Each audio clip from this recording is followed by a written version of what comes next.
Pode se assentar.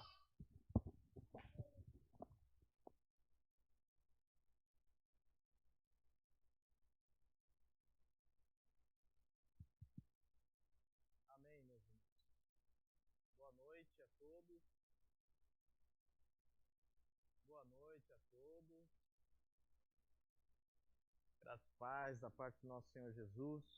O pastor já anunciou aí o texto que nós vamos estudar esta noite, então, se você ainda não abriu a sua Bíblia, abra a sua Bíblia no livro do profeta Zacarias, capítulo 14.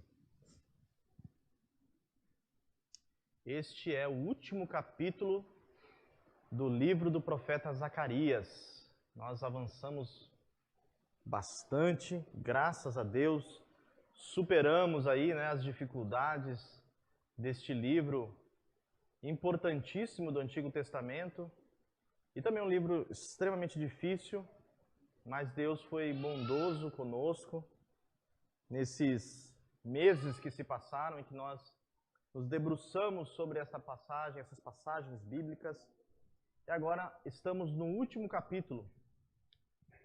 Seria interessante que nenhum dos irmãos perdesse essas séries de exposições que nós temos feito aqui na nossa igreja, não só em Zacarias, mas também nas epístolas do apóstolo João.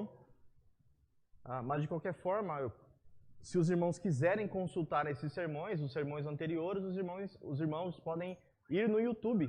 Esses vídeos estão lá. Os irmãos podem consultar essas passagens, se tiver alguma dúvida aí a respeito de alguma passagem que precedeu essa que nós estamos expondo aqui. Nós não temos tempo para voltar a explicar tudo, irmãos? Então, às vezes, alguém pode perder uma parte ou outra. Mas vamos ler Zacarias capítulo 14. Eu quero que você se atente à leitura, põe o dedo aí na sua Bíblia, acompanhe a leitura atentamente, ou se você estiver no celular, faça isso com atenção. Esse é um momento importante do culto. Inclusive, o som precisa estar bom.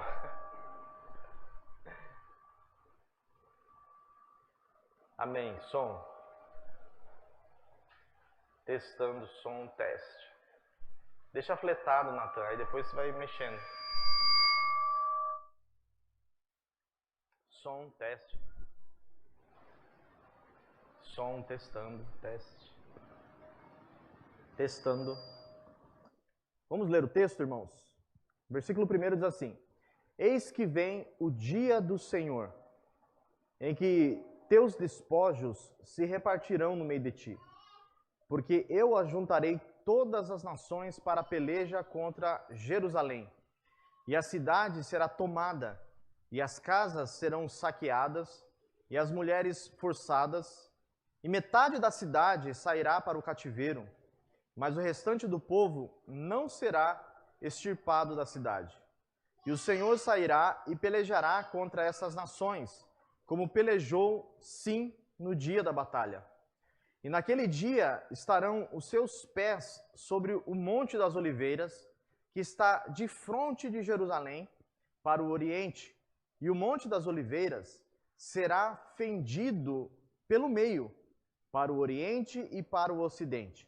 E haverá um vale muito grande, e metade do monte se apartará para o norte, e a outra metade dele para o sul. E fugireis pelo vale dos meus montes, pois o vale dos montes chegará até Azel, e fugireis assim como fugistes de diante do terremoto nos dias de Uzias, rei de Judá. Então virá o Senhor meu Deus, e todos os santos contigo. E acontecerá naquele dia que não haverá preciosa luz, nem espessa escuridão, mas será um dia conhecido do Senhor, nem dia de noite será, mas acontecerá que ao cair da tarde haverá luz. Naquele dia também acontecerá que sairão de Jerusalém águas vivas. Preste atenção nisso, irmãos. Metade delas para o mar oriental e metade delas para o mar ocidental. No verão e no inverno acontecerá isso. E o Senhor será rei sobre toda a terra. Naquele dia, um será o Senhor, e um será o seu nome. Toda a terra em redor se tornará em planície, desde Geba até Rimon, ao sul de Jerusalém.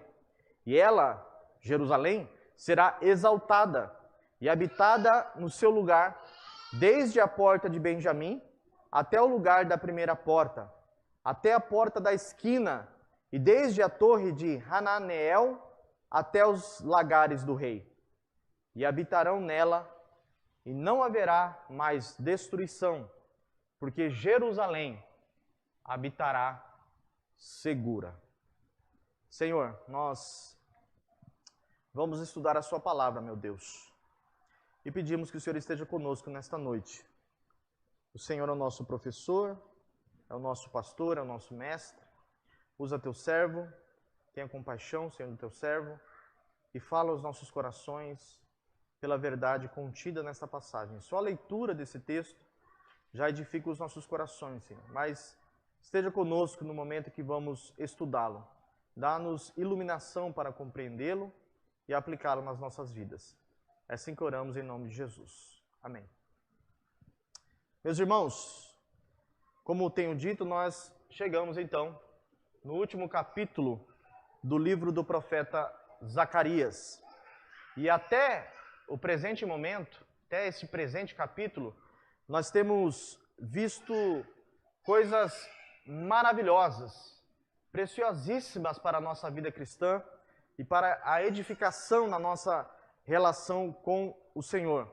Essas coisas maravilhosas foram proferidas aqui pelos oráculos registrados pelo profeta Zacarias, não apenas no que diz respeito à nação de Israel especificamente, mas as implicações disso para todo o povo de Deus, aqueles que servem e que conhecem o Deus de Israel. Capítulo 14, ele é bastante extenso, como os irmãos podem ver aí. E nós vamos dividir esse capítulo em 2 sermões. Hoje nós vamos até o versículo 11º e no mês seguinte nós, então, continuaremos a exposição deste capítulo.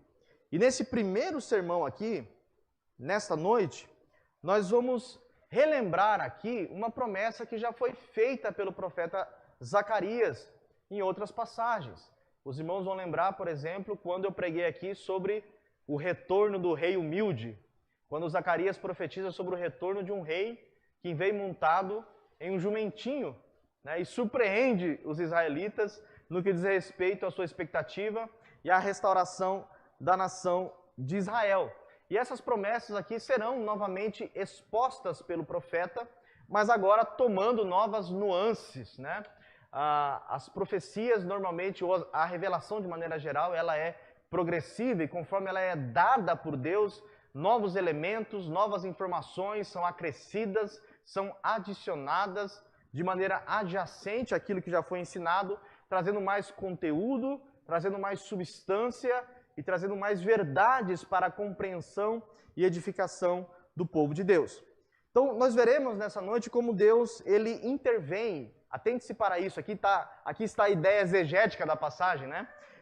Como Deus intervém triunfalmente no meio do caos em que Israel está envolvido e no juízo final para destruir os inimigos do seu povo, alterar a ordem da criação e estabelecer-se como o único rei soberano sobre Jerusalém, agora finalmente segura e finalmente restaurada. Nós vimos aqui, irmãos, não sei se os irmãos vão lembrar, mensagens duras, exigências de Deus no que diz respeito à santificação do povo, correção. Às vezes nós sangramos aqui espiritualmente ouvindo o que Zacarias disse para nós, mas a partir de agora parece que Deus vai falar de coisas mais belas, esperança, né, para o povo de Israel no que diz respeito à sua relação com esse Deus. Zacarias, portanto, então vai descrever aqui para nós, irmãos, apertem os cintos aí, o retorno do rei de Israel, a restauração final do seu povo e o juízo final. Nós vamos ver o que o retorno do rei implica para a nação de Israel e para nós aqui também no ano de 2026 na Igreja Presbiteriana da Vila Jaguara. A primeira lição que nós aprendemos está no verso 1º e no verso 2º. Nós veremos que o retorno do rei, de acordo com o texto, será precedido, grave isso e anote aí na sua Bíblia, por uma grande crise nacional. O retorno do rei será precedido por uma grande crise nacional. Está registrado aí no verso 1º e no verso 2º.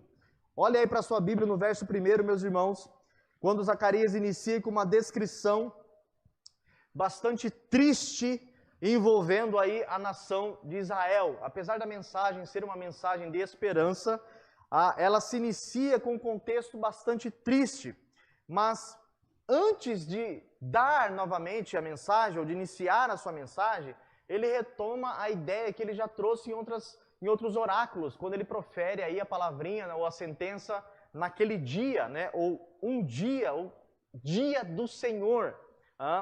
Esse dia era especial para a nação de Israel, e parece que na escatologia de Zacarias, esse dia estava prestes a chegar. Na mentalidade judaica aqui, na mentalidade do profeta Zacarias, parece que eles estavam na expectativa iminente do acontecimento escatológico e do cumprimento das profecias que diziam respeito a esse dia, que diz respeito aí ao retorno do rei.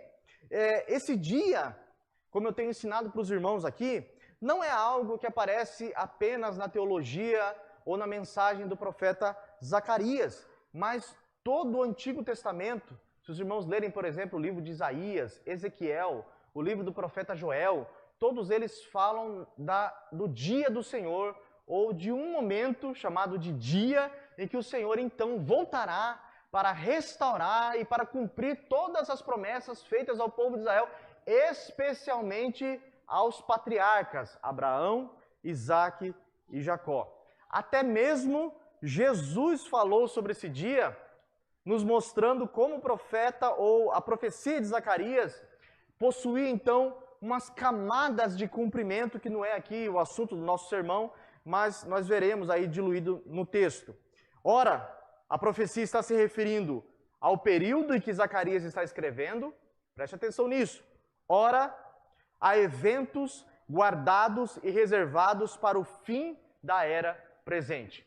Quando nós lemos o profeta Zacarias, nós temos que interpretá-lo, entendendo que Zacarias está trazendo uma mensagem escatológica e profética no que diz respeito à restauração de Jerusalém, do seu tempo, mas que a sua profecia, irmãos, ela possui camadas de cumprimento. De modo que o próprio Jesus fala sobre um dia em que o Messias voltará, e ele diz que esse dia nós não sabemos quando será e nem a hora que será. Jesus usa a metáfora aí do ladrão, né? Ninguém se prepara para o momento em que o ladrão vai invadir a sua casa. Nós não sabemos o dia e nem a hora que um ladrão pode invadir as nossas propriedades. Jesus usa essa metáfora para falar exatamente deste dia em que diz respeito ao retorno do Senhor e também para o cumprimento desses eventos que estão reservados para o fim dos tempos.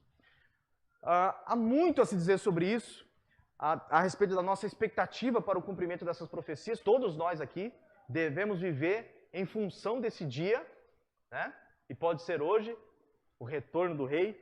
Então nós vamos aprender muito a respeito disso neste sermão, nessa noite. Veja aí no verso 1, que Zacarias também traz a expressão: os teus despojos se repartirão no meio de ti, se referindo aí à cidade de Jerusalém. O que indica, meus irmãos, se atentem para isso, uma derrota aparente do povo de Israel. Os despojos aí nada mais são do que os restos valiosos da batalha, aquilo que sobrava das conquistas e que eram repartidos entre os soldados do exército vencedor. Zacarias está dizendo que Jerusalém seria aparentemente por um momento destruída.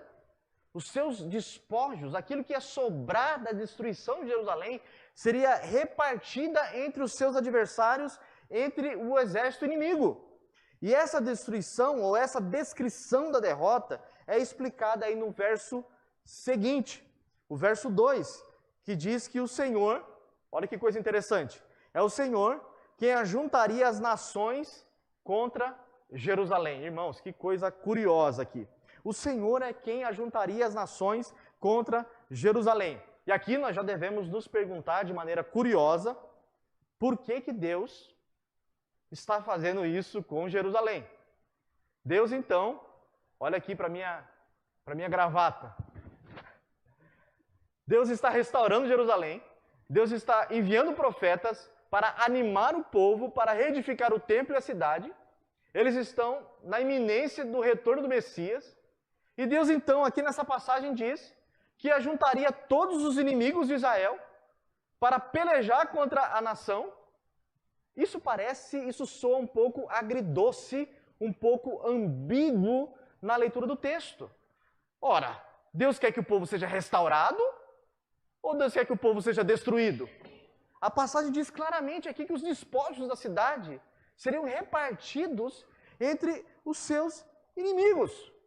O que acontece aqui, meus irmãos, é que um teólogo, um autor do Novo Testamento, chamado N.T. Wright, ele costuma dizer que Deus não só sacrifica o Messias, mas Deus também, para realizar o seu plano, ele sacrifica o seu próprio povo.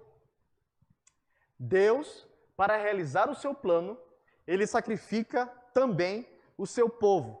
Nesta passagem aqui, se atentem e caminhem comigo. Jerusalém, o povo de Israel, serviria como uma espécie de isca para atrair os idólatras, os inimigos de Deus, para serem derrotados por Yahvé, e assim, dessa maneira, a cidade sairia vindicada, justificada diante de todos os seus inimigos. Irmãos, não existe vitória, não existe o sabor da vitória se não houver a dor da derrota, ou de uma aparente derrota. Não existe, anote isso aí, coloque no seu Instagram, não existe sabor da vitória se essa vitória não for precedida de noites densas, escuras, de lágrimas, de noites mal dormidas, de sofrimento e de muita dificuldade. Nós só valorizamos as coisas quando elas são precedidas ou ganhas, conquistadas a custo de sacrifício e de muito sofrimento. Deus queria demonstrar o seu poder, a sua glória, a sua majestade. Ele queria exaltar o seu povo. Ele queria vindicar o seu povo. Ele queria justificar o seu povo. E para tanto, este mesmo povo deveria servir de atração e de isca para atrair os inimigos. E Deus então derrotaria esses inimigos e exaltaria Jerusalém diante de todos eles, mostrando que ele é o rei de Israel, o único rei de Israel, que deve ser glorificado e servido de maneira eterna e perene. Veja o que aconteceria com a cidade aí, diz o texto. A cidade seria tomada, a cidade seria saqueada, as mulheres seriam violentadas e parte da população, não toda a população, seria levada cativa. Jerusalém estaria devastada. A cidade estaria um caos. Israel estaria confuso. Deus prometeu esperança, Deus prometeu restauração, Deus prometeu vitória, e agora tudo parece estar virado de cabeça para baixo. Tudo parece ter sido o contrário daquilo que ele tem prometido para a nação. Qualquer semelhança com momentos que nós enfrentamos aqui não é mera coincidência. Esse é o modus operandi de Deus trabalhar com o seu povo. Quando nós olhamos aqui, meus irmãos, deixa eu contextualizar isso aqui e aplicar para os irmãos. Quando nós olhamos para a situação de Israel, esses 2 primeiros versículos aqui, nós aprendemos lições preciosíssimas sobre quem é Deus e sobre como ele lida na dinâmica do relacionamento com o seu povo. E dentre várias lições que nós podemos tirar desse primeiro ponto aqui, uma coisa que nós aprendemos de maneira clara aqui no texto, parece que salta dessa passagem aqui, é que Deus não nos isentará de experimentarmos derrotas na vida. Deus não nos isentará de experimentarmos fracasso e derrotas na vida.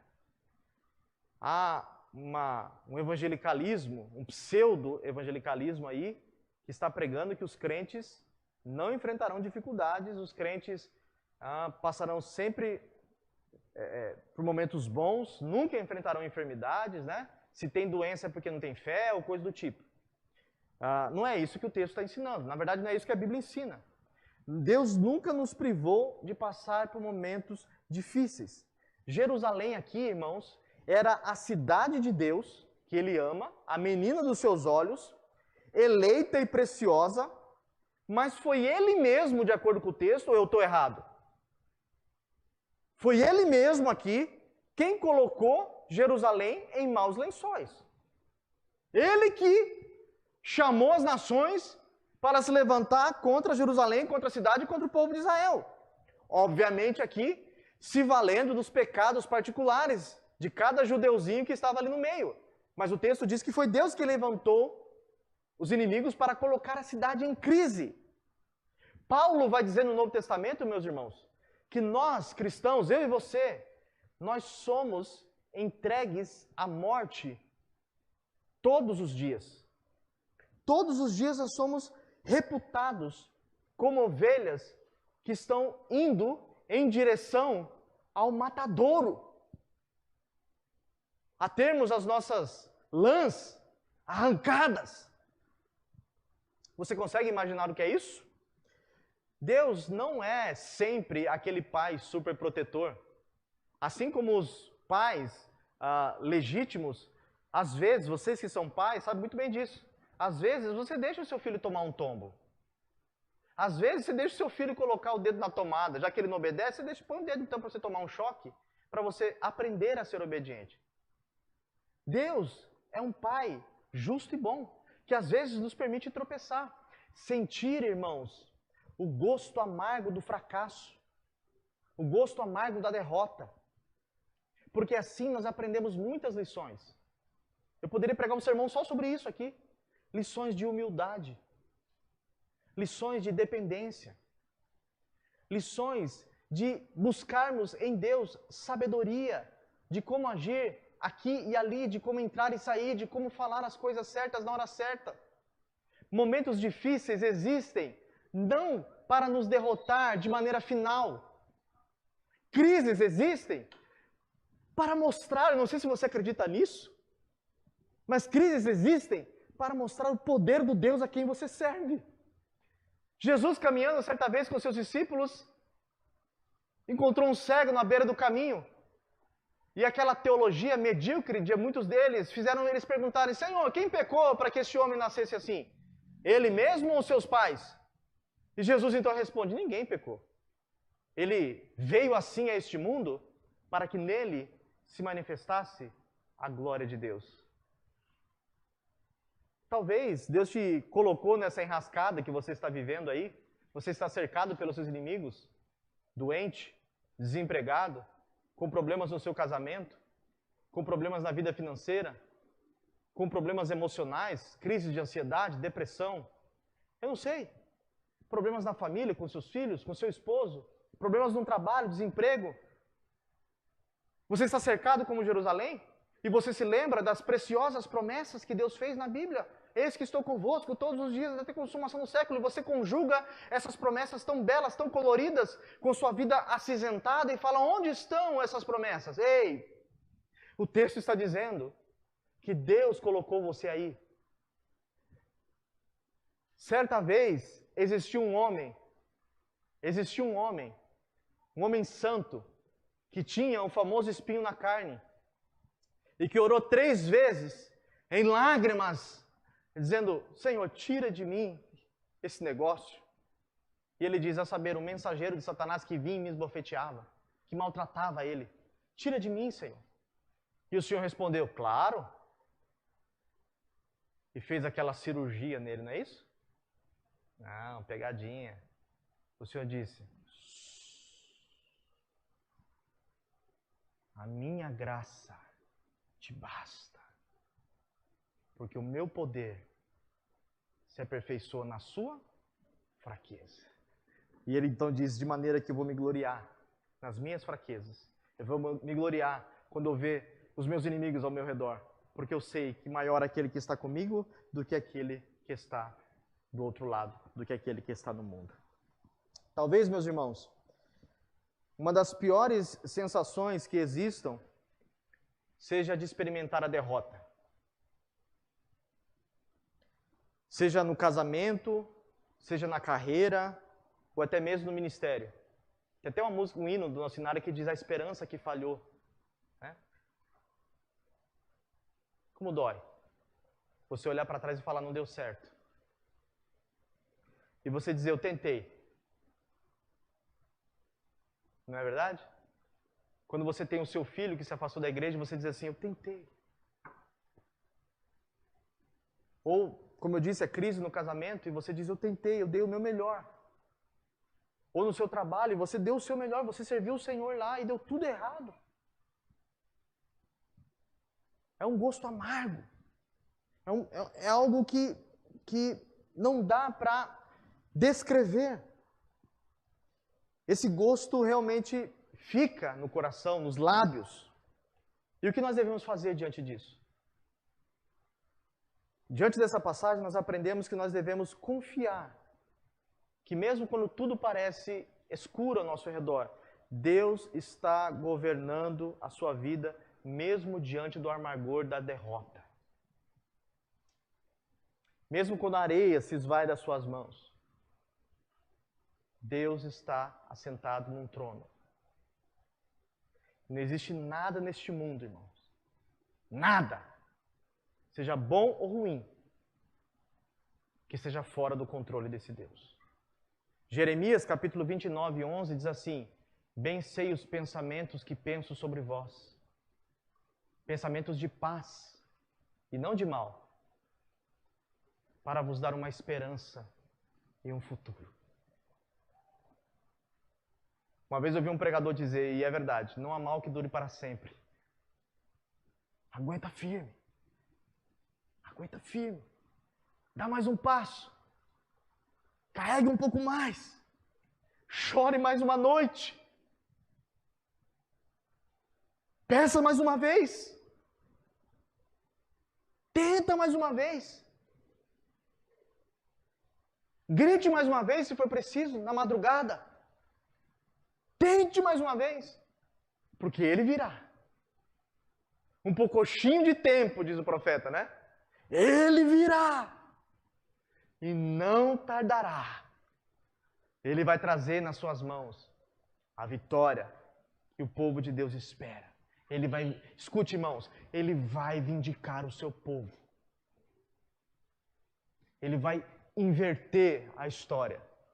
Ele vai colocar o mundo de cabeça para baixo, de maneira que os exaltados serão humilhados e os humilhados serão exaltados. Já viu aquele ditado?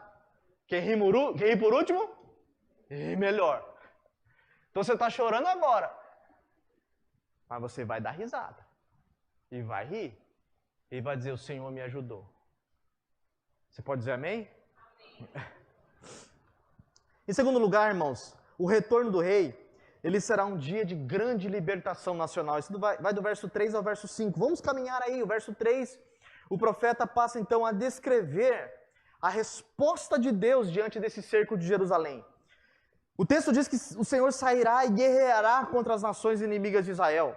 E aqui nós passamos a entender porque Zacarias vem durante todo o seu livro chamando o Senhor de o Senhor dos exércitos. Deus a quem peleja por Israel. O retorno do rei que vem para vencer as guerras de Israel, obviamente, não poderia ser algo comum, não poderia ser algo ordinário, ele deveria ser algo apoteótico, algo espetacular. E o profeta descreve aí então o aparecimento de Yahvé de maneira gloriosa, irmãos. O verso 4, olhe para a sua Bíblia aí, se você tiver uma caneta colorida, grife esse texto, porque talvez esse seja um dos textos mais importantes no que diz respeito à escatologia do povo de Deus. É uma promessa nesse texto aí do que vai acontecer nos últimos dias, uma promessa literal. O verso 4 diz que os pés do Senhor pisarão o Monte das Oliveiras, a um ponto do Monte das Oliveiras ser fendido ao meio.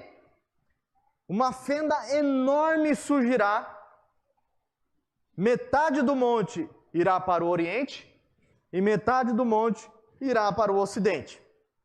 E veja, irmãos, aqui eu quero abrir um parênteses, que ao lermos esse aparecimento de Yahvé aí, não dá para a gente desconsiderar uma certa ironia da parte de Deus. Eu li esse texto aqui e eu dei um pouco de risada, para falar a verdade para os irmãos. Sabe que abre aquele sorrisinho irônico? Eu falo, meu Deus, o Senhor, é uma brincadeira isso aqui, né? O Senhor está fazendo uma brincadeira aqui. Por que, irmãos, eu pensei dessa maneira? Porque foi exatamente no Monte das Oliveiras, que Jesus, o rei, que vai pisar aqui, que vai fender o monte no meio, foi lá nesse monte que ele suou gotas de sangue. Foi lá nesse monte, os irmãos se lembram disso, que Judas Iscariotes o beijou, o traiu e entregou aos seus inimigos. Foi lá no Monte das Oliveiras que começou a tortura do rei de Israel. As bofetadas, as pauladas, as blasfêmias, os xingamentos. Foi no Monte das Oliveiras. Há algo muito curioso aqui. Porque Jesus se descreve como a videira verdadeira. No Monte das Oliveiras era onde exatamente tinham várias plantações, várias oliveiras, vários lagares também, onde as oliveiras eram prensadas e o azeite era produzido. Jesus foi esmagado exatamente lá. Foi pisado pelos seus inimigos lá. Ele foi humilhado exatamente lá. E aqui, como eu estou dizendo, a história é invertida. Lá no monte onde ele foi pisado, no monte onde ele foi humilhado, é onde ele vai pisar, é onde ele vai humilhar e é onde ele vai triunfar sobre os seus inimigos. Parece aquele filme, irmãos, que você fica torcendo para o herói vencer os seus inimigos. É exatamente o que está acontecendo aqui. Onde ele foi espancado, maltratado antes da crucificação, é onde ele vai vencer os seus inimigos e pisará com os seus pés os seus adversários. É o que está escrito, por exemplo, no livro do Apocalipse. Apocalipse capítulo 19, o apóstolo João descreve a vinda do Messias montado num cavalo branco, vestido de vestes brancas, e nas suas vestes, as suas vestes estarão manchadas de vinho tinto, que é o sangue dos seus inimigos. E o texto diz que o Senhor convida as aves dos céus a comer os cadáveres dos seus adversários. João está descrevendo o que Zacarias está dizendo. O Messias voltará. Ele não voltará como um cordeiro, mas ele voltará como um leão, que pisará o Monte das Oliveiras, onde os seus inimigos se juntarão para a batalha, e ele então vencerá os seus adversários com justiça e com juízo. A expressão aqui, pisar com os pés, nada mais é do que uma demonstração do poder e da soberania de Deus. Uma total humilhação dos inimigos. Os que humilharam serão humilhados. E o resultado desse retorno, que aparece aí no versículo 5, é exatamente o desbarate dos inimigos de Deus. Eles fogem aí pelos vales dos montes. Essa expressão aí, fugir pelos vales dos montes, pode estar se referindo ao vale que foi criado exatamente pelo pisar do Senhor no Monte das Oliveiras. E o texto diz que esse vale irá até um lugar chamado Azel. Esse lugar aqui, irmãos, eu fiz pesquisas e não encontrei o que significa isso. Ninguém sabe o que é esse lugar chamado Azel aqui. Mas possivelmente era uma localização conhecida pelo povo de Israel da época. E significa aí declive ou partiu. Pode ser inclusive, de maneira curiosa, com o pisar de Deus no meio do Monte das Oliveiras, pode ser que tenha criado uma espécie de abismo, que passou a ser chamado de Azel, dentro da profecia de Zacarias, que os inimigos estão fugindo da ira de Deus e eles vão se deparar com um abismo e não vão ter para onde ir. A ideia aqui é exatamente de que o retorno do rei é tão assustador e que os seus inimigos não terão como fugir da ira do cordeiro. É o que Apocalipse descreve, que no retorno do rei as pessoas vão procurar a morte e não encontrarão. Elas vão pedir para os montes, caiam sobre nós, porque nós não queremos contemplar a ira do rei. Vão querer fugir pelos vales, pelos montes, pelas florestas. Mas se ficar, o bicho pega. É assim, né? Se correr, o bicho come, sei lá como é que fala esse negócio. Não tem como fugir. A gente pode fugir de um sermão, né, pastor? Você pode fugir da escola dominical. Você que está me assistindo pela internet aí, pode fugir. Pode fugir da igreja, pode... mas não vai fugir daquele dia. Aquele dia que nós não sabemos a hora, nem o dia, ninguém sabe. Nesse dia ninguém vai poder fugir. O pastor acabou de nos lembrar que todo joelho se dobrará. Toda língua confessará. Todos ressuscitarão dos mortos. Uns para juízo e outros para desfrutar do reino vindouro preparado no novo mundo que Deus está preparando para os seus eleitos. Mas todos vão ter que comparecer diante do rei que voltará para vindicar o seu povo. O texto aí faz referência a um terremoto que aconteceu nos dias de Uzias, está no verso 5. Esse Uzias foi rei de Judá, rei de Israel, e que parece que nessa época aconteceu algo assustador, semelhante. Eles tentaram fugir, isso está em Amós, capítulo 1, verso 1. Nós já estudamos essa passagem.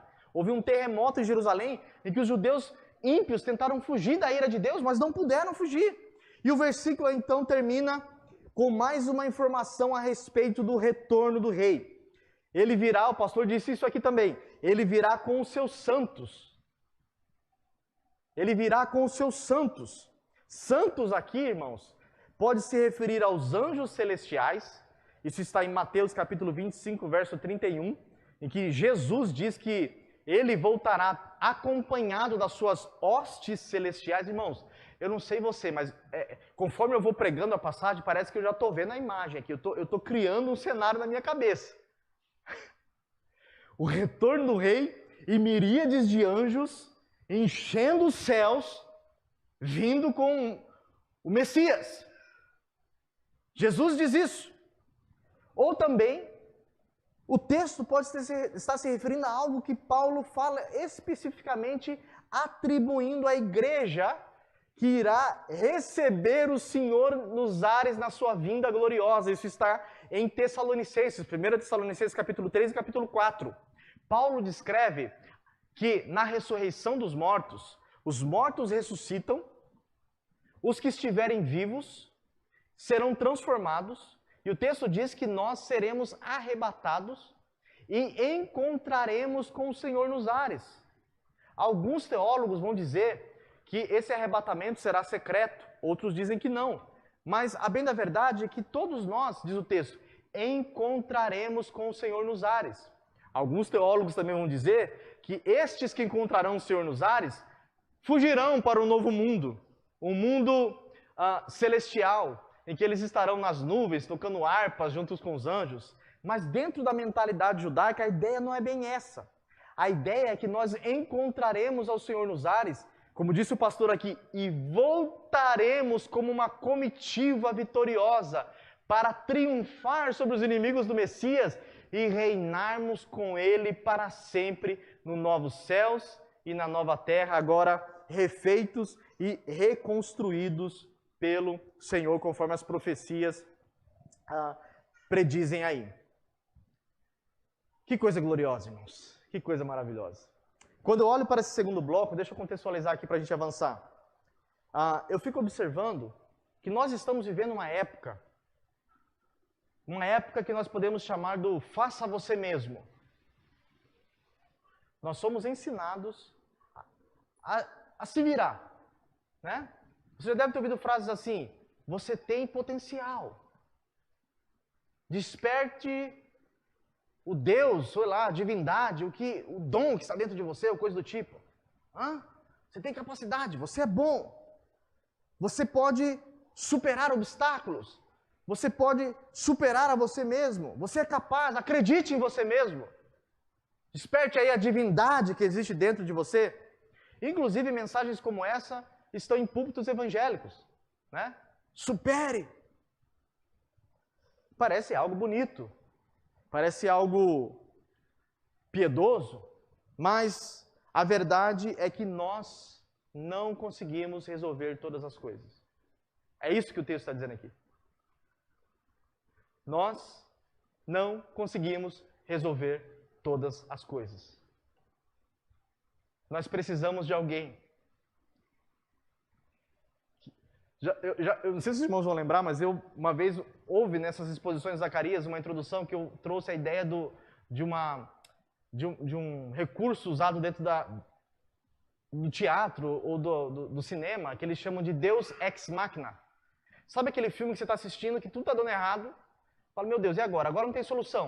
De repente, a história inverte, tudo dá certo.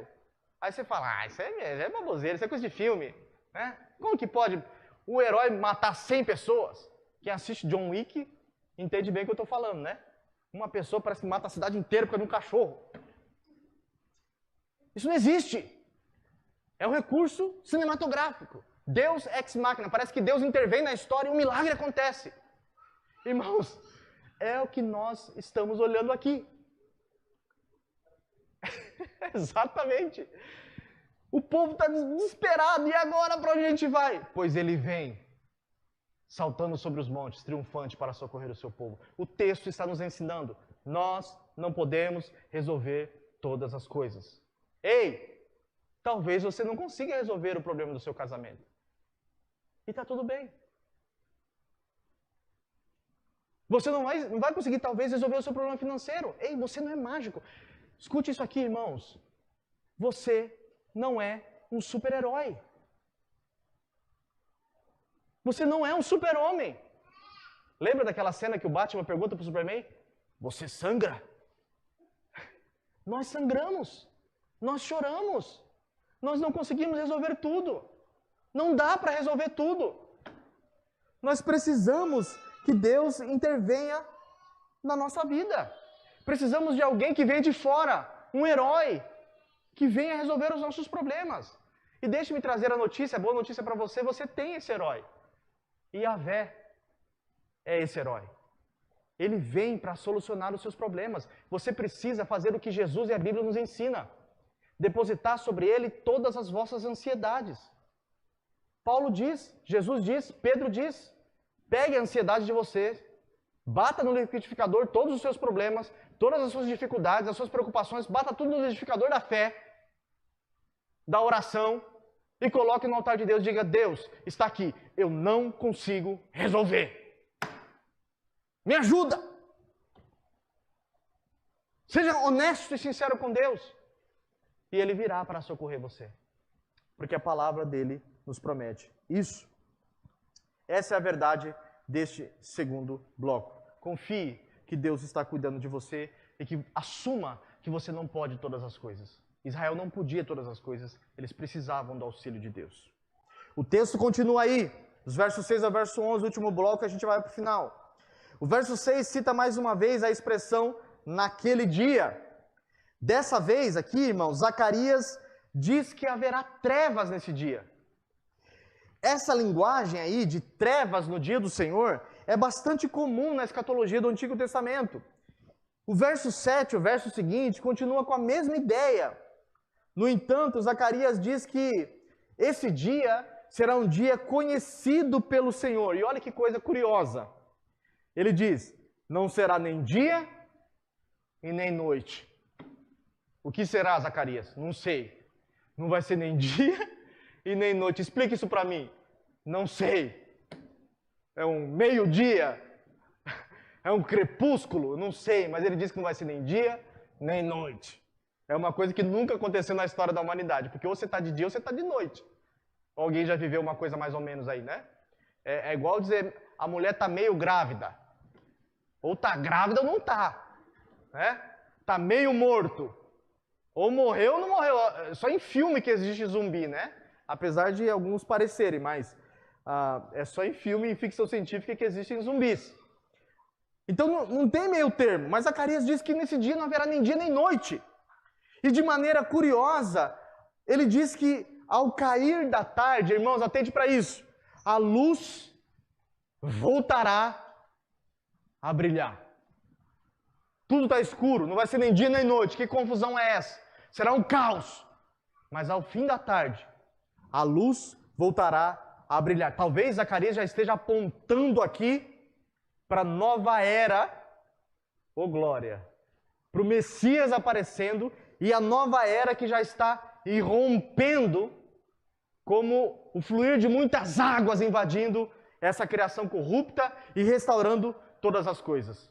Charles Spurgeon, comentando esse texto, ele diz o seguinte: teremos nossos pores do sol de fraqueza e decadência eclesiástica, mas tão certo quanto a maré da noite parece estar se aproximando da igreja, ao entardecer haverá luz. Observe bem essa verdade em toda a história da Sagrada Igreja. Ao entardecer haverá luz. Ao raiar do quinto dia, olhe para as montanhas. A esperança virá. A partir do verso 8, acompanha aí. Zacarias passa a fazer descrições quase que edênicas, quase que comparadas ao jardim do Éden. Ele diz que de Jerusalém, sairão rios de águas vivas e elas desaguarão nos mares. E esse rio de águas vivas serão constantes. Observem as expressões no inverno e no verão.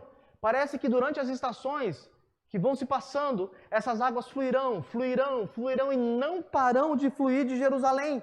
Jerusalém será uma fonte de vida para toda a criação, para todo mundo.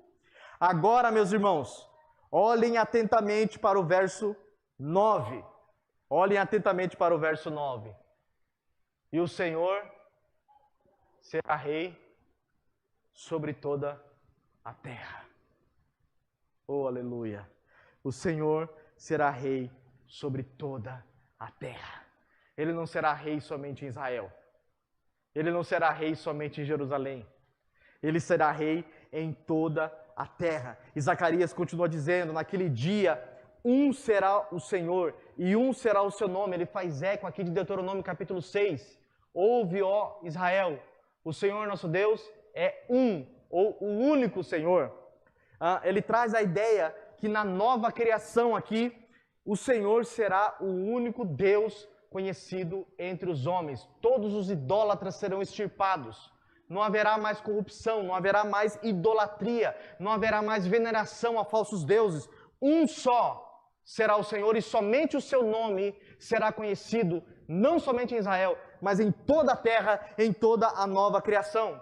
O verso 10 prossegue. Ele descreve que acontecerão umas mudanças geográficas em Jerusalém. Diz que os montes de Jerusalém se tornarão em planícies. A ideia aqui de Zacarias é dizer que Jerusalém, irmãos, olhem para isso. Jerusalém será a única cidade que será edificada sobre os montes.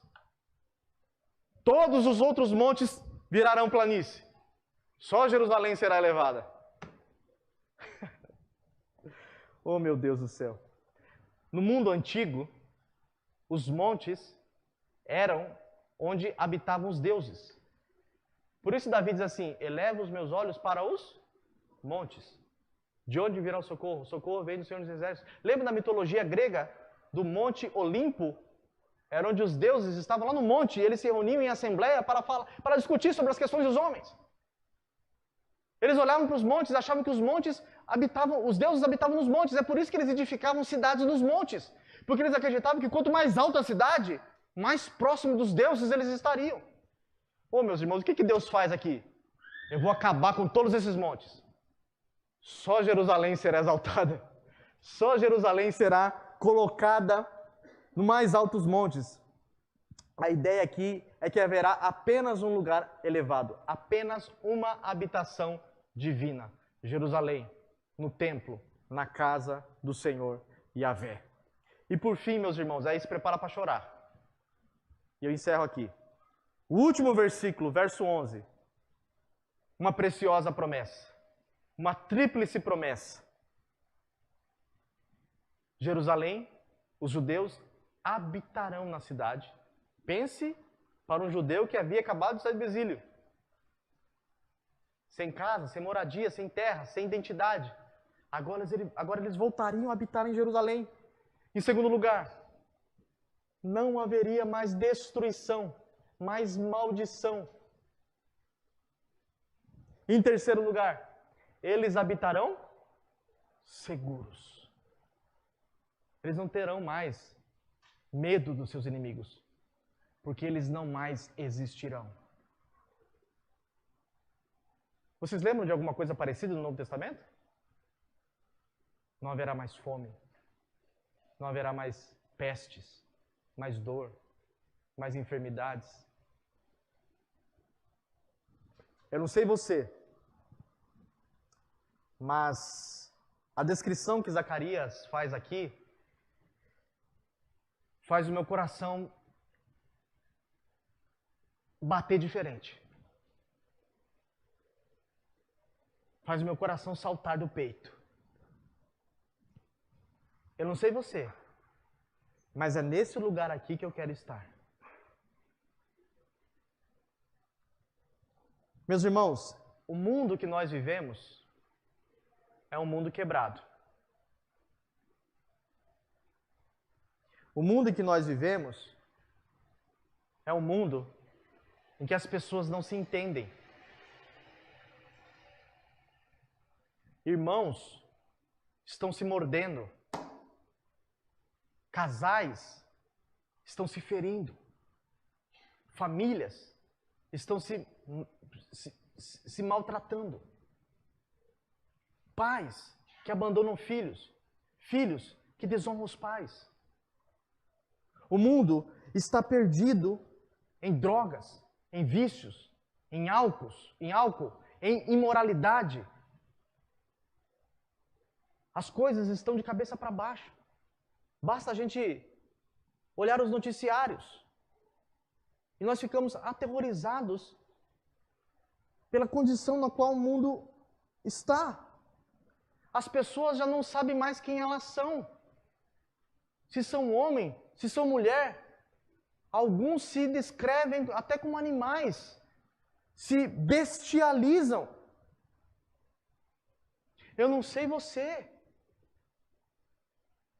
mas eu não quero mais viver nesse lugar. Eu quero entrar nesse reino. Esse dia eu estava dirigindo lá com o meu passageiro atrás, ele deve ter se assustado. Ele falou, o que está acontecendo? Eu comecei a chorar. E eu só sabia orar. Senhor, me deixa entrar no teu reino. Me deixa entrar lá. Eu quero comer os primeiros morangos com avelã. Eu quero sentir a brisa da nova criação. Eu quero sentir o calor da tua glória, porque na nova criação não haverá mais sol. Eu quero sentir o calor da glória de Deus aquecendo, batendo no meu rosto. Eu quero poder abraçar o meu irmão da maneira mais genuína possível. Eu quero viver num lugar onde as pessoas vão se entender. Eu quero viver num lugar onde nós não vamos perder pessoas queridas. Eu quero viver num lugar onde a eternidade durará eternamente, permita-me o trocadilho. Onde o domingo não acabará mais. Onde o café será mais saboroso. Onde o bolo de aniversário não terá fim. O dia de aniversário não vai acabar. Eu não sei como definir isso, irmãos. Desculpe aqui a minha imperfeição em descrever essa beleza toda. Mas um lugar onde a gente não vai chorar mais. E se chorar, diz a Bíblia, Ele enxugará. Ele enxugará dos nossos olhos toda a lágrima. Um lugar onde as cores brilharão. Elas serão mais formosas. Os pássaros cantarão. E você vai ouvir de maneira muito mais bonita. Talvez, os músicos aí me perdoem, talvez nem exista nesse lugar notas dissonantes, nem existam acidentes musicais. Tudo vai ser nota maior e menor. Não sei nem se vai existir nota menor. Permita-me aqui, irmãos, a poesia, a liberdade literária, se é que eu posso chamar assim, mas não haverá aperto no coração. As pessoas se amarão de verdade. Haverá perdão eterno. Irmãos, esse dia está chegando. Não é apenas, como diz o texto, uma promessa para Israel. O Senhor será rei sobre toda a terra. A partir de Jerusalém se irromperá, como diz a profecia, a terra se encherá do conhecimento do Senhor, da glória do Senhor, como as águas cobrem o mar. A morte vai ser desbaratada finalmente. Satanás com suas carruagens e seus carros serão desbaratados pelos montes e pelas montanhas. E o brilho da glória de Deus invadirá essa criação. As flores desabrocharão pela manhã e nós estaremos lá. Eu quero ver você lá. E você vai estar bem mais bonito do que você está aqui. É verdade. Uma vez o pastor Judas falou isso. Ele falou, Bruno, lá você vai ser bonito. Eu quase falei em línguas. Aí eu lembrei que eu era presbiteriano. Eu falei, eu quero ser bonito. Hã? Lá eu vou ser bonito. Não sei como, mas você vai olhar para mim e vai falar assim, Bruno, é você e eu vou estar bonito. E você vai me abraçar e a gente vai cantar um cântico. Não sei, irmãos. Eu não sei.